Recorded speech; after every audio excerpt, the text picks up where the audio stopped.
Doctor B R Ambedkar Konaseema జిల్లా ముమ్మడివరం మండలం ఇటీవల సాంఘిక సంక్షేమ గురుకుల వసతి గృహాల్లో ప్రజా సంఘాలు మీడియాకు ప్రవేశం లేదంటూ కూటమి ప్రభుత్వం తీసుకొచ్చిన చీకటి సర్క్యులర్ వెంటనే ఉపసంహరించుకోవాలని డిమాండ్ చేసిన పీపుల్స్ ఎడ్యుకేషన్ సొసైటీ గ్రామీణ ప్రాంతాల్లో నిరుపేద విద్యార్థులకు విద్యను దూరం చేయడానికి నేడు కేంద్రంలోని ఆర్ఎస్ఎస్ బీజేపీ రాష్ట్రంలోని కూటమి ప్రభుత్వం సమూలంగా వసతి గృహాలను మూసివేసి విధంగా మౌలిక వస్తువులు తగ్గించడం ప్రభుత్వాలు కుట్రని సుధీర్ ఆరంభించారు.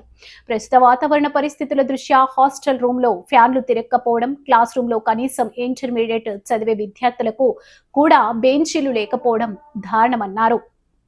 ఈ సమావేశంలో అడ్వకేట్ కాశీ సింహాద్రి, వర్య, బుడిద శరత్, డి ఏడుకొండలు, కె జగపతిరావు తదితరులు పాల్గొన్నారు. ఈరోజు people's education society doctor B R Ambedkar Konaseema జిల్లా పరిధిలో ఈ యొక్క అత్యవసర సమావేశం జరగటం జరిగింది. ఈ యొక్క ముఖ్య ఉద్దేశం ఏంటంటే గురుకుల పాఠశాలలో ఏదైతే గత ప్రస్తుతంలో ఇచ్చిన ఏదైతే సర్క్యులరో జీవో ఉందో దాన్ని అతి త్వరలో రద్దు చేయాలని మా యొక్క ముఖ్య ఉద్దేశం.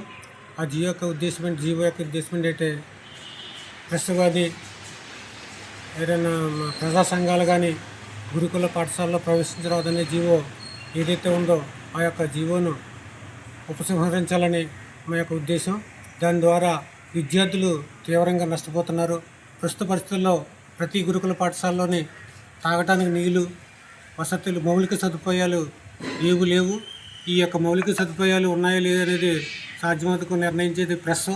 ఆ ప్రెస్ వాళ్ళని కూడా అనుమతి ఉంచడానికి నిరాకరిస్తున్న తరుణంలో ఈ యొక్క జీవో ఈ యొక్క పేద బడుగు యొక్క విద్యార్థుల యొక్క మనుగడ అంధకారమైన విధంగా ఉంది. కాబట్టి తొందరగా దీని మీద రాష్ట్ర ప్రభుత్వం చొరవ తీసుకుని ఈ జీవోని సర్క్యులర్ని రద్దు చేయాలని, లేని పక్షంలో ప్రజా సంఘాల ఆధ్వర్యంలో పీపుల్స్ ఎడ్యుకేషన్ సొసైటీ ఆధ్వర్యంలో దీని మీద హైకోర్టులో పిల్ వేయటానికి కూడా మేము వెనకాడము. ఎందుకంటే ముఖ్య ఉద్దేశం ఏంటంటే ఏదైతే డాక్టర్ బిఆర్ అంబేద్కర్ ఉచిత విద్య అనేది ఆర్టికల్ 21A ప్రకారంగా పెట్టారో దాన్ని ప్రతి వాళ్ళకి అందించాలనే యొక్క ఉద్దేశం ఆయన అంబేద్కర్ యొక్క ఉద్దేశం. కాబట్టి ఈ యొక్క ఏదైతే కొత్తగా ఇచ్చిన సర్క్యులర్ని ప్రజా సంఘాలు కానీ మీడియా కానీ అనుమతించినట్లయితే ఇంకా సంక్షేమ పాఠశాలలో కనీస మౌలిక సదుపాయాలు లేవు. ఆ యొక్క మౌలిక సదుపాయాలు ఏ విధంగా జరుగుతున్నాయి, పిల్లలకు ఏ విధంగా అభివృద్ధి చెందుతున్నది చూడటానికి కూడా అవకాశం లేకుండా ఈ యొక్క తాత్కాలికమైన చీకటైన జీవోని సర్క్యులర్ను ఇవ్వటం మంచిది కాదని మా యొక్క పీపుల్స్ ఎడ్యుకేషన్ సొసైటీ ద్వారా మీ అందరికీ తెలియపరుస్తున్నాం.